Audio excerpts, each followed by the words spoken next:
all of that stuff. Our question for tonight, the motivating question for tonight, which I really thought was going to bring some more carnivores out of the woodwork, was the question of, can a ribeye steak make you holy?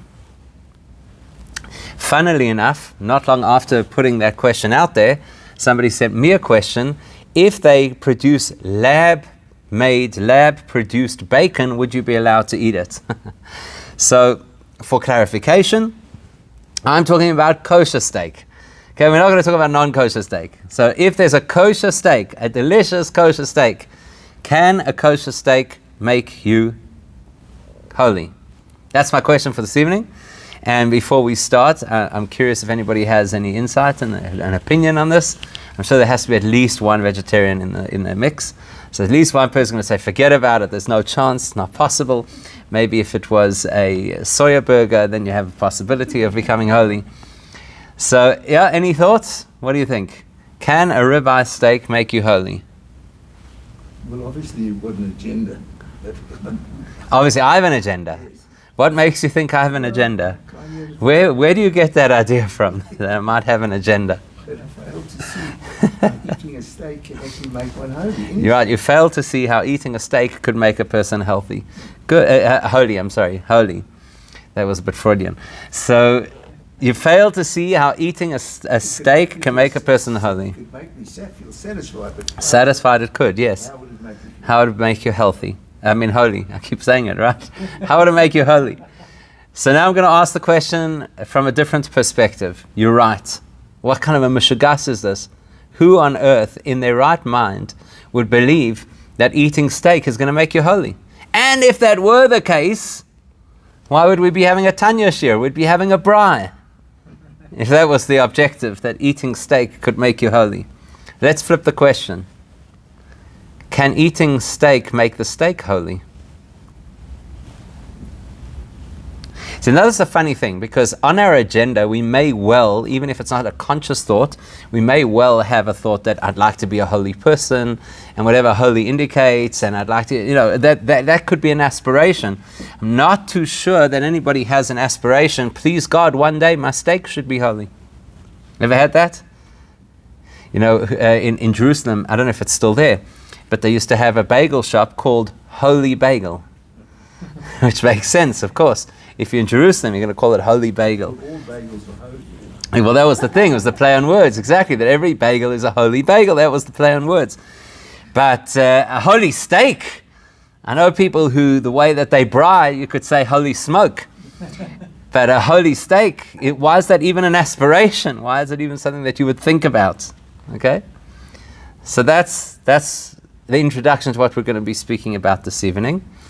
And remember that last week we started to discuss the fact that you could chop the world and our experience of it into three realities. One reality is the things which are obviously holy. Obviously they're good. Obviously they're aligned. Obviously they create a bond between us and Hashem. And we'll call those things the broad category called mitzvahs. That's the objective of a mitzvah. And more specifically, the mitzvahs that are ritualistic. You understand what I mean by that? When you are nice to somebody else, you don't necessarily feel, I'm not saying it isn't holy, you don't necessarily feel that it's holy. Whereas, when you take a big palm branch and you start waving it in all different directions, if you don't think it's holy, why else would you do it? I mean, if you don't feel that it's a connection between yourself and God, and of course by extension your heritage, but the most important is the connection between yourself and God. Why on earth would you do it? Which person in their right mind goes running around with palm branches, waving them in all different directions? So that's the one category of things which are definitely and naturally holy. The second is the kind of things which are absolutely unholy, antithetical to holy. So that would be criminal activity. Whether it be criminal activity that is accepted as criminal by the entire society, or criminal activity according to the Torah. So if the Torah, for example, says that a person may not eat a cheeseburger, then we acknowledge that a cheeseburger is very unholy. And there's no way to make it holy. You can't un-cheeseburger the cheeseburger. Right? It's not holy, and that's it. It has no redemption. No possibility for redemption. Okay, somebody's complaining that I'm freezing on the screen every few minutes. That may be the case. I'm sorry, I didn't notice. The unfortunate reality is it's all part of the ploy to get people back in person. That's why I'm deliberately freezing on the screen. I'm actually not freezing. The people here in the room will see that every few minutes I just stop and I don't move because we really want to get you back in person. That's the best explanation I could come up with, right? Okay, so those are the two categories that are very easy to identify. They're fairly black and white. And where life becomes confusing is all the other stuff, which is the majority of things in life, that don't fit either category. They are not overtly holy, and they are not obviously unholy, like the ribeye steak from Moshe's. Not the ribeye steak that a person gets from a non-kosher source, an actual kosher steak that fills all the expectations of Judaism. It's not holy just because it comes from Moshe. What do you think? They charge you extra because it's holy? This is, a special premium you got to pay because it's holy meat. No, it's not holy. It's ordinary. It happens to be kosher. So the question is, what do we do with that stuff? And it might be the food that we eat, and it might be the exercise that we do, and it might be the socializing in our lives, or it might be our businesses, and a whole host of other activities that we do which seem quite benign. They are not automatic plug-in to God, and they are not automatic revolution or rebellion against God. So where do they fit? That's what we're talking about in this chapter. And we're at the point in this chapter where we're really going to start to unpack it. And believe it or not, if you think I was kidding, the example we're going to use is, I don't know if it was a ribeye steak, but definitely a good piece of steak. That's the example we're going to use. So we're on page 28. That's using page numbers at the bottom of the page. On the screen, it's going to be right towards the bottom, the third last, actually, we'll go back to the third last line. Okay, so in the Tanya itself, page 28, so we're towards the top of the page, and we're going to go back to the word. Can you see also it's the fourth line on our page, and we're going to go to the last word on the line, hanikra. Okay, so if you're on the screen, it's the fourth last line, and it's the last word on the line over there as well. Okay, hanikra. What are we describing over here? We're describing olam hazeh, the world that we live in, the world that we occupy, otherwise known as this world, because Jewish people, in our literature, we speak about this world and the next world. So this world, that's where we are right now. If you're not familiar with how this world operates, it operates with a fair amount of disappointment. That's one of the keys that you're living in this world. Things don't necessarily run smoothly, they don't necessarily go according to plan, and they don't necessarily move in a meaningful way, at least not at the outset. That's our world. Otherwise known as the world of power outages, potholes, and politicians. So that's the world that we live in. Hanikra olam ha'asiyah. I'm just reverting a little bit to what we started last week. So our world is called the world of asiyah.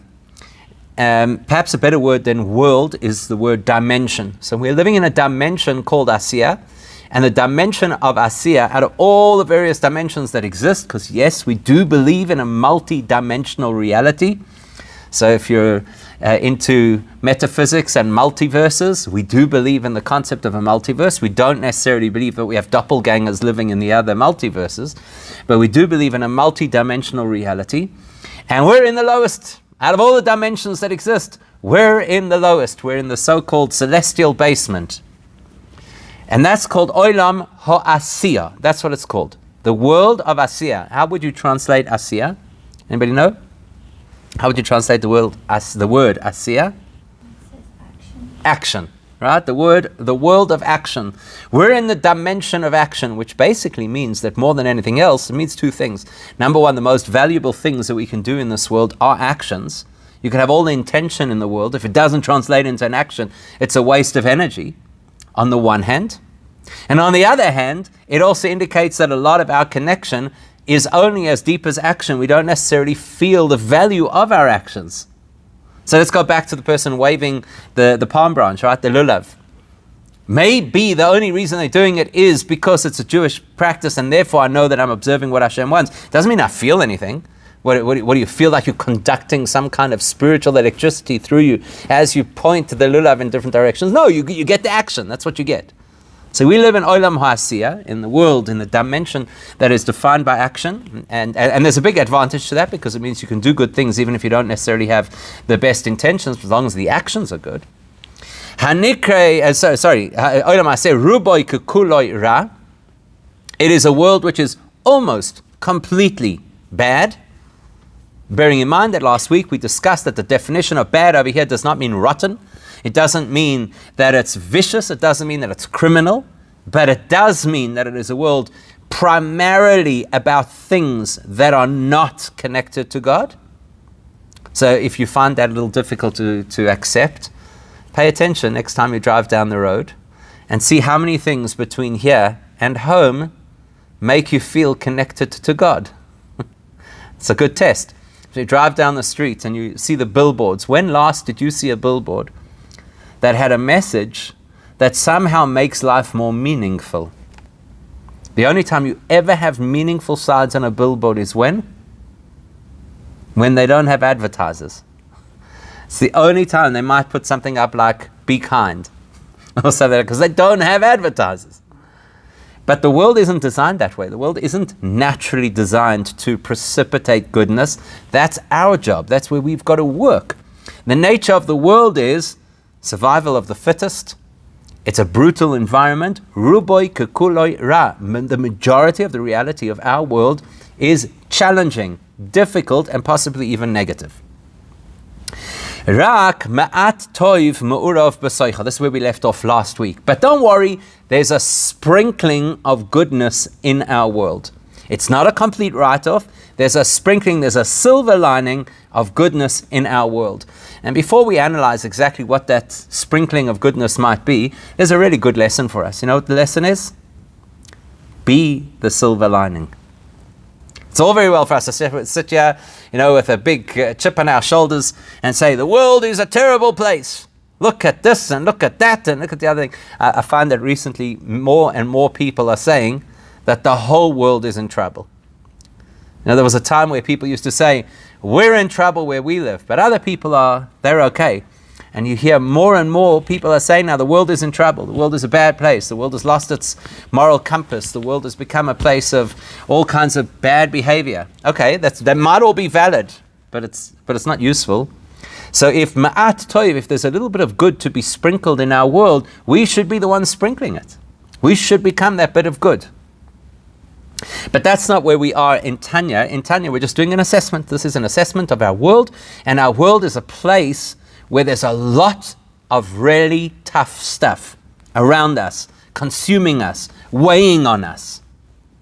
Now look what he says in brackets. It's very interesting. For those of you who were here when we learned chapter 1, you'll possibly remember this. Shemimena bois midas toivos, shebenefesh habahamis, shebiyisrael kamosh nisboel li'il.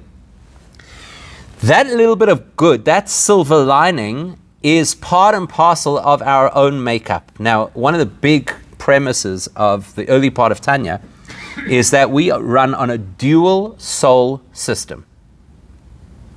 A dual soul system. That means most people are really simplistic about it, and they say there's a body and a soul. That's how most people understand it. And you can't fault somebody for understanding, because that is the basic system. That's how it works. Not only in the human world, that's how it exists across the board. Every living organism has to have some kind of a soul that keeps it alive. That's how it is across the board. In our case, we have a dual soul system. That means that what keeps our body alive is one type of soul. It's called the nefesh habahamis, the animalistic soul. And then what allows us the opportunity to grow and to aspire and to transcend is another kind of soul, which is called the nefesh elokis, the godly soul. So if we had to use words like good and, I don't like the word evil, but we'll just use it for the purpose of this conversation. If we had to say the words good and evil, which soul is which? So the nefesh habahamis would be the so-called evil soul. And the nefesh elokis would be the good soul. Now, why do I say so-called evil soul? Because the nefesh habahamis, the animal soul, is not evil. It's not evil. It's not. We don't have some kind of demonic creature living inside of us, with one of those laughs, and it's wringing its fingers and saying, "Yes, I got you," to do something else that's wrong. That's not what the Nefesh HaBahamis is. The Nefesh HaBahamis is just part and parcel of Olam Ha'asiyah, of a world that is a dimension of Ruboi Kekuloi Ra, mostly engaging in things that are not healthy. So let's understand this for a second. I've heard people say it, and I don't know if you've ever heard people say it, and I think it's a terribly offensive thing to say, but I've heard people say this, that a child is only a Yetzer Hara creature. You ever heard that expression? Ever heard that? No? Okay. It means you had a good upbringing. So let's just go back a step. What's the Yetzer Hara? The evil inclination, yeah? So like in the old days of the cartoons with the red devil on the one shoulder, that's the Yetzer Hara, the red devil on the one shoulder. The voice of no reason. What do we mean? What do people mean? What do they intend when they say that a child is all Yetzer Hara? How dare you say that? Children are so pure. Much purer than adults. How can you say that a child is all Yetzer Hara? It's a terribly offensive thing to say. The only reason that people say that is because they confuse the idea of a Yetzer Hara, which is an evil inclination, and the idea of a Nefesh HaBahamis, which is a soul that is Ruboi Kekuloi Ra, mostly bad. What's the difference? An evil inclination means the temptation and drive to do something forbidden. That's bad. And we all have that part of ourselves. We all have a drive within ourselves that tempts us to do things we should not do. And then we have a Nefesh HaBahamis. A Nefesh HaBahamis is an animal soul. So let's think for a moment. Lately in South Africa, for the first time in our lives, we could actually tell our American relatives that we have tigers in the streets. Because first, all the years we had to try and explain to them we don't have tigers in this country. You don't come to South Africa for tigers. Now, Baruch Hashem, over the last few weeks, we've had 2 occasions of real tigers in the streets. Right?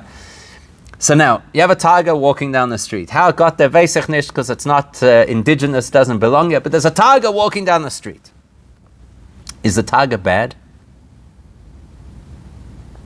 Not bad. Is the tiger safe? You don't want to find out. You don't want to go and approach the tiger and say, "Oh, you look like a big furry kitten." You have to assume the tiger is not safe. What does that tell you? Dangerous and bad are not synonymous. Just because a wild animal is wild and therefore dangerous doesn't mean it's a bad animal. So if you walk down the street, do you have to be afraid that a tiger will deliberately hide in the bushes to catch an unsuspecting human and rip them to pieces? No, because a tiger is not a malicious creature. It happens to be an apex predator, but it's not a malicious creature. So it's not going to wait for a human being because humans are not part of its diet. So it has no reason to look to attack you. Obviously, if it's frightened because it's in a foreign environment, obviously if it's provoked because a human being walks into its space and it doesn't know how to behave, it's going to defend itself, and that means it's going to attack us. But that's not malicious. But do you have to walk down the street conscious of the fact that there might be another human being hiding around the corner with malicious intention, God forbid, to do something? Yes, that you have to worry about. So is an animal ever bad? No. God forbid, horrible thing. We don't wish it on anybody. Person has termites in their house. They'll do terrible devastation. Does that make them bad? They're not bad. The termites don't come at your house saying, "Oh, I heard about this person, and this person is a no-goodnik. We're going to teach them a lesson. We're going to go chew up their wood." That only happens in the cartoons. It doesn't happen in real life. The termites eat wood. There happens to be wood in your house, okay? Yeah. So the Nefesh HaBahamis, why do we call it an animal soul? It's not bad. It's not malicious. The animal soul doesn't wake up every single morning thinking, "How could I destroy this person's life?" A child doesn't wake up in the morning saying, how can I give my parents a headache today? Child's not malicious, not a Yetzer Hara. But a child is a nefesh habahamis. A child is an immature creature who hasn't yet learnt about the value of lasting and often abstract things. The child is still focused on short-term pleasurable things. Try convince a child not to have a second helping of dessert. Was the child bad? The child says, no, I want my parents to incur dental bills. That's why I'm going to have more ice cream. Where from? Why does a child eat more ice cream? Because it wants ice cream. It hasn't learned yet the sophistication, the maturity of saying delayed gratification is actually something valuable. Or protecting your health, because not everything that feels and looks sweet and attractive is actually sweet and attractive. It hasn't learned that yet. So what's a nefesh habahamis, an animal soul? It's the part of us that hasn't grown up. That's what it is. Part of us hasn't grown up. It's a part of us that says, I need to do what I feel is going to make me happier, more confident, safer, whatever it is. So if I have to protect myself, it's a nefesh habahamis. If I have to eat, it's a nefesh habahamis. If a person pursues a particular objective in life, it's very often the nefesh habahamis. It's just looking to satisfy itself. So is it all bad? No, it's exactly like olam ha'asiyah, like the dimension we live in. Ruboy kekuloi ra. It is mostly by nature drawn towards things that are not healthy, but ma'at toy, there is a little bit of good in it. In the case of our personal nefesh habahamis, what is the little bit of good? So here he references the first chapter where we said that the nefesh habahamis, certainly in our case as Jewish people, where we have a different nature and nurture, the nefesh habahamis has a whole lot of very positive inclinations too. For example, what would you say is a naturally positive inclination that seems to be fairly common amongst Jewish people?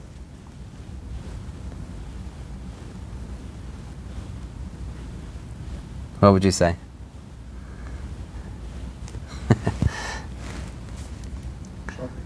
What do you say? Shopping? Eating. I'm not sure that either of those are necessarily positive. So what is a naturally positive trait that Jewish people seem to have? Is a need to help others. Very often, even somebody says to look after our children. I'm saying it's even beyond that. To look after our children, animals do the same. Animals naturally look after their children. In fact, it's interesting that in the Torah, the eagle, which is a predatory creature, is used as an example of a compassionate creature because of how well it looks after its children. What's unique about us as Jewish people is we're always caring about other people. It's fascinating.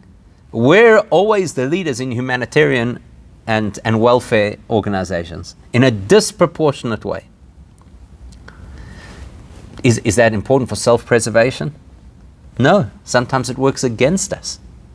Sometimes we ignore the needs of our own community because we're so busy looking after everybody else.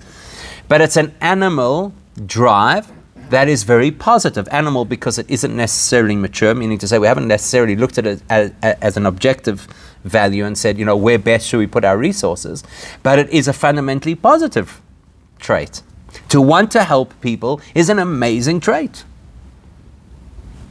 The other one, by the way, is that we tend to be so not only do we tend to be very compassionate in the sense of looking out to help other people, but besides that, we tend to be very sympathetic or possibly even empathetic people.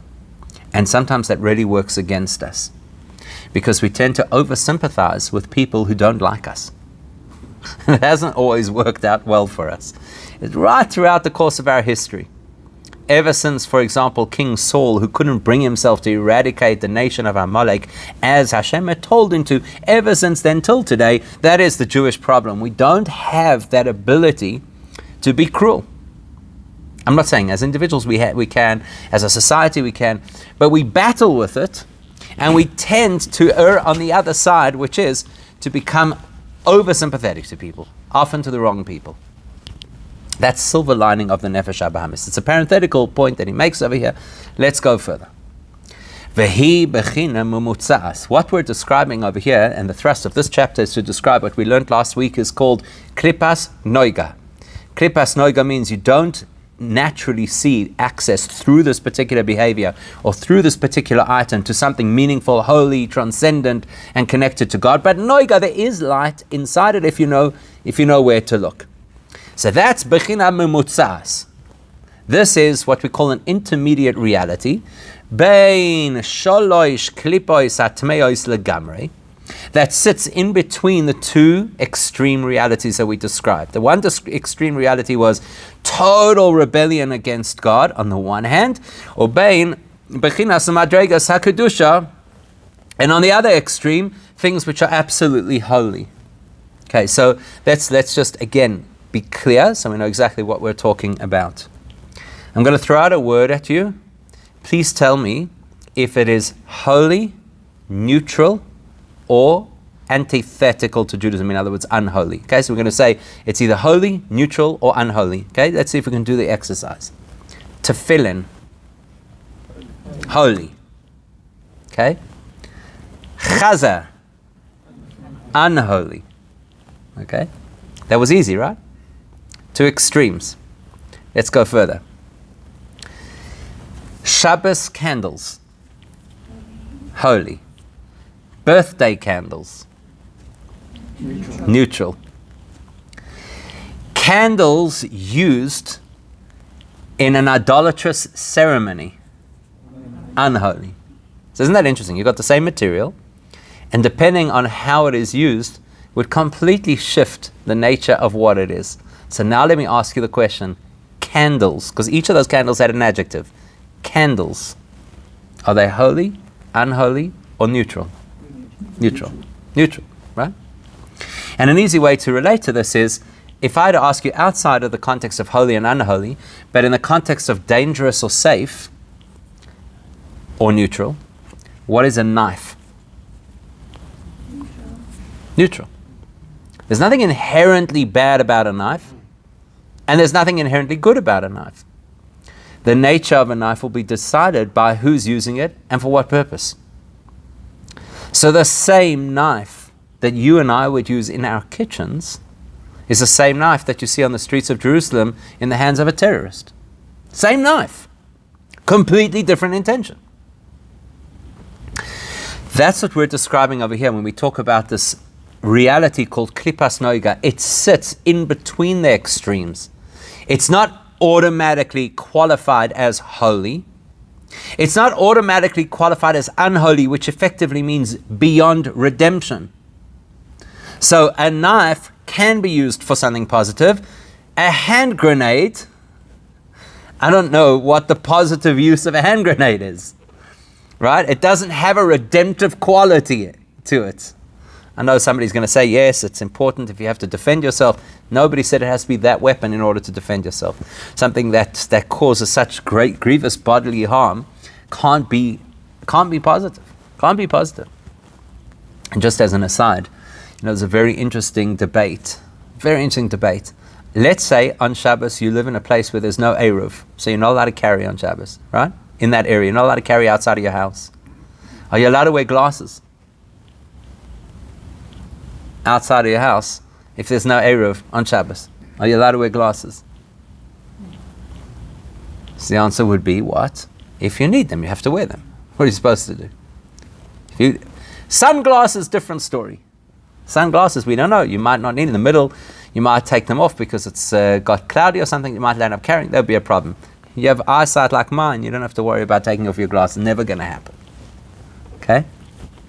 Are you allowed to wear jewelry on Shabbos outside of your house on the street if there's no Eruv? Are you allowed to? So it's definitely something that adorns a person. So therefore it's considered like an accessory. It's considered like almost like an item of clothing. So that's fine. And nobody's worried. In the middle of the street, you're going to take off your jewelry. Why would you do that? Start carrying in your hands. It's not going to happen. So are you allowed to walk outside carrying a weapon on a holster? So it's part of it's an accessory. Are you allowed to wear a weapon on Shabbos? So needless to say, if there's a direct threat then you are required to wear the weapon. But in the old days, people used to wear these very elaborate swords, and it was often as a status symbol. There wasn't a direct threat to them. Are you allowed to wear a weapon on Shabbos? You know what the law is? No. You know why? Because it says when Moshiach comes, there will be no weapons. Weapons will be beaten into plowshares, right? The famous prophecy of Isaiah. They'll beat their swords into plowshares. That tells me that a weapon is fundamentally objectionable. If it's fundamentally objectionable, I can never claim that it's something I wear to adorn myself. Right? If I need to defend myself, it's a necessary exercise, fine. But to claim that I'm wearing it because it looks good, like a piece of jewelry, forget about it. It has no redeeming qualities. So what we're discussing over here, the so-called klippas noiga, is something that's in between. It's not naturally holy, and it's not naturally a writer from holiness. So where does it sit? Because it floats in the middle, in some mystical teachings, when we discuss the world of impurity, we include klippas noiga in the discussion about impurity, about unholy realities. And it gives an example. Okay, there's a reference, you can go look it up. Whereas other times, there are other times where the reality of this neutral klippas noiga gets elevated and becomes holy. Now, right now, that might sound like a highly theoretical, abstract concept, but what he's telling us now might be the single most valuable guide to how we're supposed to live our lives. None of us has the capacity to decide what is or isn't a mitzvah. That's already given to us by God. So God has already decided that a whole lot of things are holy, and there's nothing we can do about it. Equally, we don't have the opportunity or the rights to choose to make something no longer unholy. In other words, you could say all the brachas you want over a cheeseburger, it will still be treif. We don't have the power or the choice to affect it. So do we have any value to gain from those things that Judaism says are off limits? No, no value. That's why they're off limits. So where do we make a valuable contribution? In the neutral environment. Because that neutral environment is where things could go either way.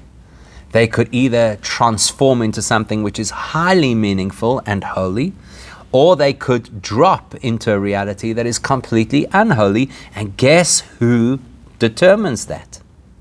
We do. That's why this is such a valuable chapter. Because this is the chapter that's actually speaking about daily life and how we can bring meaning into daily life. It's no chap to walk into shul and then do Jewish things in shul. What have I achieved? Shul was there before I got there. The prayers were written before I opened the book. The mitzvah is described. You eat matzah on Pesach, you shake a lulav on Sukkot, you listen to the shofar on Rosh Hashanah, you put on tefillin in the morning, you have a mezuzah on your door. These are all incredibly valuable things for us to involve ourselves in, but in none of those things do we make any difference to the reality of the item. The shofar doesn't become a better shofar because I listen to it. That makes sense? The shul doesn't become more of a shul because I davened in it. Although that we could debate, because when it comes to a place of holiness, there's a fair amount of evidence to say that a place of holiness has to be made holy by the people. Because unlike a pair of tefillin, where the Torah says specifically, this is how you write tefillin, this is what they look like, these are the words, etc., etc., what does it say about a shul? What size does a shul have to be in order to qualify as a shul? What color do the walls have to be? Right, tefillin, we know what color the straps have to be. What color do the walls have to be? So a shul may actually just be a neutral building until we turn it into a shul. So there's something we could actually debate. But what's relevant for us, what's fascinating for us, is that the vast majority of things in our lives, we will determine their reality. This could feel very empowering. It could also feel very overwhelming. Depends what kind of a person you are. Some people get very excited about it and say, wow, I have so much impact that I could make on the world. And other people are like, oh my, I have so much responsibility now. right? And we're all different in how we relate to this. So he's going to give us some examples. First, he's going to explain the technology of it, and then he'll give us the examples. Dahainu. That means as follows. If there is a scenario where the goodness that is wrapped up inside this particular item becomes separated and distinct from the item, I'll explain what I mean by that. Then it can be elevated, it can dominate the scenario and can be elevated to holiness. Let's understand what that means. So, in order to understand this, let's talk about the very first time that human beings made a mess in history. It's quite apt because tonight is the 10th of Shvat, which is the Yortzeit of the previous Lubavitcher Rebbe, and the very last discourse that he put out for dissemination is about the first, that starts off talking about the very first mess up that humans ever made, which was what? Adam and Eve. Adam and Eve. But more specifically, Eating the tree of knowledge. The tree of knowledge. Now, here's another example of where we use an expression. We don't use the expression completely, and because of that, we miss what the expression means. What is the correct name for the tree that they ate from?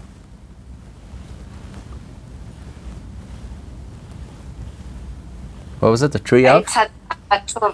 Oh, there we go. Eitz Hada'as Toiv Vera. The tree of the knowledge of good and evil. Okay, so you eat from this tree, what happens? You get knowledge, right? Eitz Hada'as, you eat from this tree, you get knowledge of Toiv Vera, good and evil. Now, most people understand that what that means is you get an insight into the fact that there's good and into the fact that there's evil. In other words, when Adam and Eve were first created, did they have an awareness of evil? Where from? They're living in Gan Eden. You know what Gan Eden is? It's a great place. It's a place of divine awareness. It's a place where if you step out of line, Hashem comes to you personally and he says, hello, what happened over there? It's a place where the bad guys look like bad guys. You know how people, and God forbid anybody's ever been involved in a victim of crime, you'll often hear people say, but he didn't look like a criminal. The criminal in the Garden of Eden looked like a criminal. He was a snake. He looked bad. He looked dangerous.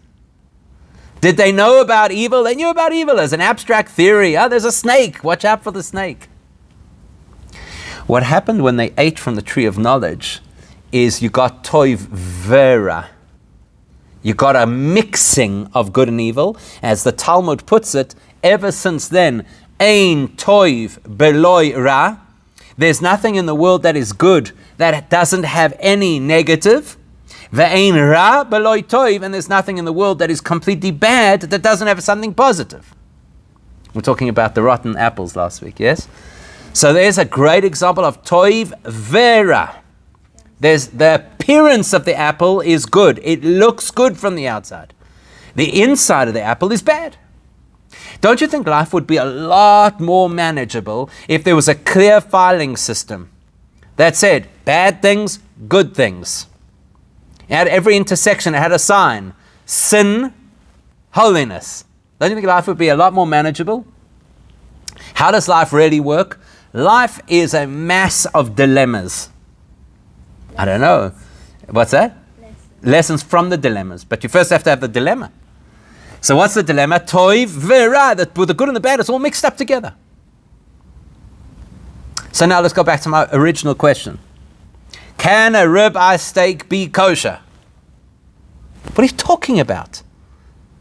Kosher, not that you can eat it. Can it be holy? Can a ribeye steak be holy? What do you mean holy? Holy is where you fast. Yom Kippur is holy. That's holiness. Holy is when you daven. What are you davening with a steak in your mouth? Holy is when you're doing a mitzvah. If life was so clearly distinguished, neatly filed away, everything in its color-coded reality, then you'd be able to say if a steak could or couldn't be holy. But that's not life. Life is toiv vera, inside things that are not naturally holy, we'll call them bad, there is potential holiness that's called good. Now, depending on what I find, will decide whether this is actually going to be holy or not. So therefore he says, I'm just repeating the line, when the goodness that has been mixed in, you see he uses that word, mixed in, because that's the reality of our world, is that things have been mixed up together. When it's nizbarer, that means that it's been clarified. Clarity is what we lack in our lives. Life on earth is primarily about things not being clear. I don't know. Should I go here? Should I go there? Should I prioritize this or that? Is this the right way to do the mitzvah? Should I do it a different way? Is this mitzvah more valuable than that mitzvah? What am I supposed to do if I'd like to keep Shabbos, but my parents get upset that I can't be with them on the Friday night meal? It's a life of dilemmas. And the Gemara says something fascinating about dilemmas. It says, Ein simcha kahatoras asfeikos. There is no greater joy than getting clarity when you've had a dilemma. It's a deeply satisfying experience. And one of the things that a Jewish person is supposed to aspire to do is to live with simcha, to live with joy. And we all think, what are you supposed to do? How are you supposed to live with joy? Are you supposed to get one of those Nachman vans to come driving around with music blasting? Everybody gets up and claps and sings and whatever, then I'm going to sing with simcha. It's very nice. It's not practical on a daily basis. So how do I find simcha in life? Ein simcha ka'toras asveikos. Simcha is a function of getting clarity. That means when I have clarity about what it means as a Jewish person to eat a ribeye steak, if I can find the clarity in it, meaning to say I can find where the potential goodness lies within it, then it is a joyous experience. Not only is it allowed, because the Torah says we're allowed to have kosher food, and so therefore, thank God for, certain, the Torah is so restrictive, thank God it allowed me this, I can have some relief. It's more than that. I can live a joyous life because I have clarity. I see that this is not a sidebar or distraction, and certainly not an obstruction to me getting closer to Hashem. When I find the clarity of how to eat, the clarity of how to conduct business, the clarity of how to socialize, the clarity of how to exercise, etc., then my life is a joyous place because I know how I'm supposed to behave. I don't sit there with guilt at every turn. I don't sit there with dilemmas at every turn. So he's going to give an example. Derech mashal, that's that little abbreviation. Derech mashal. Ha'oichel bisra shmeina detura. Here's the example he uses. Believe it or not, this is a direct quote from a Gemara. The person who eats the fatty meat of an ox. There it is. Our ribeye steak is here in the Tanya, quoted from the Gemara. You eat good beef, a healthy piece of beef.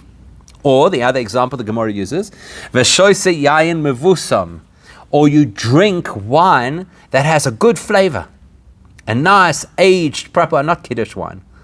You can always tell if a person's grown up kosher or become kosher later in life. You can always see by their ability to tolerate kiddush wine, right?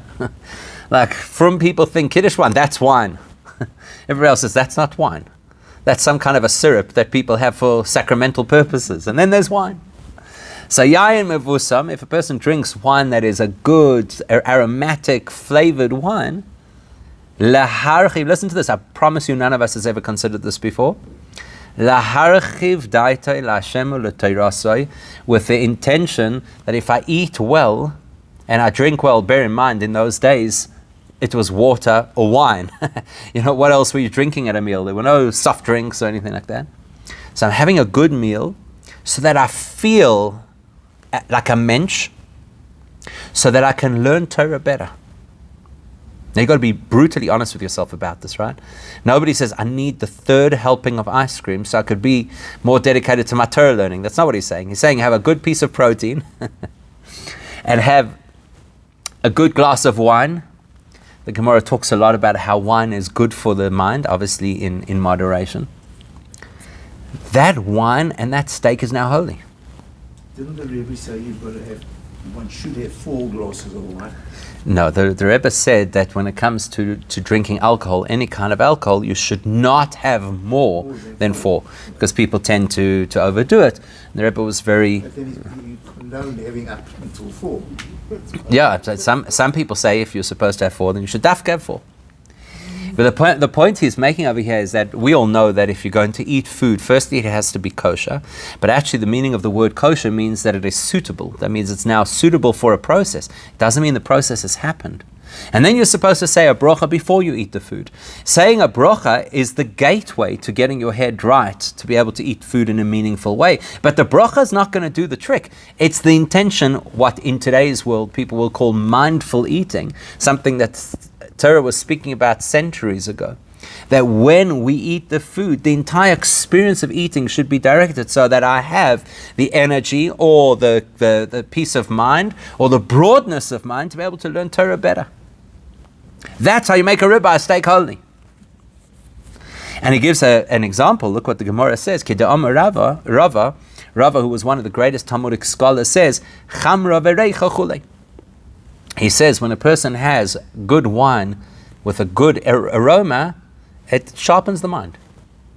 Now you've got to be very, very, very aware of what both the Gemara and Tanya are saying over here.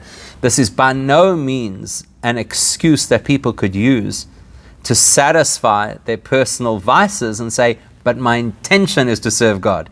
It has to be genuine. It's got to be the real deal.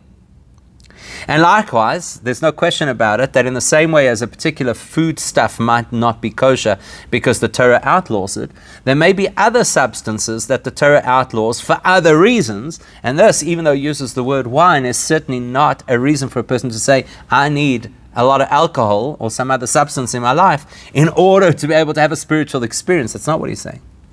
What he's saying is within the confines of what the Torah allows us to do, we have the opportunity to extract real value by having a mindful, intentional spiritual experience, even while, in this case, we're eating, and he's going to use other examples as well. And that's really what it means to be a Jewish person. Not just somebody who observes the laws, but somebody who uses every so-called neutral activity as a pathway to meaning and to connection to Hashem. And that means there's a lot to think about. It also means there's a tremendous amount of opportunity that we have on a daily basis.